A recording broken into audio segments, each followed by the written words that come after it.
लड़की किसको मिलनी चाहिए? लड़की किसको मिलनी चाहिए? उज्जैन में महाबल नाम का एक राजा रहता था।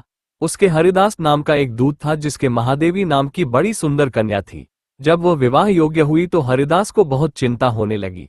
इसी बीच राजा ने उसे एक दूसरे राजा के पास भेजा। कई दिन चलकर हरिदास वहां पहुंचा।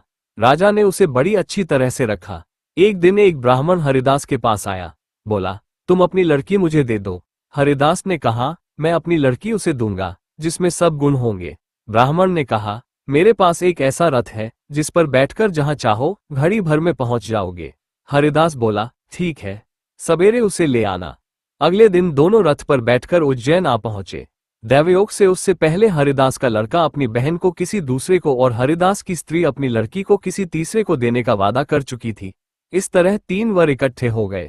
हरिदास सोचने लगा कि कन्या एक है, वह 3 है, क्या करे।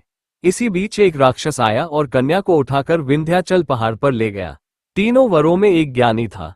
हरिदास ने उससे पूछा तो उसने बता दिया कि एक राक्षस लड़की को उड़ा ले गया है और वह विंध्याचल पहाड़ पर है। दूसरे ने कहा, मेरे रथ पर बैठकर चलो, जरा सी देरी में वहां पहुंच जाएंगे। तीसरा बोला, मैं शब्दवेदी तीर चलाना जानता हूं, राक्षस को मार गिराऊंगा। वे सब रथ पर चढ़कर विंध्याचल पहुंचे और राक्षस को मारकर लड़की को बचा जाए। इतना कहकर बेताल बोला, हे राजन, बताओ वो लड़की उन तीनों में से किसको मिलनी चाहिए? राजा ने कहा, जिसने राक्षस को मारा उसको मिलनी चाहिए, क्योंकि असली वीरता तो उसी ने दिखाई। बाकी 2 ने तो मदद की।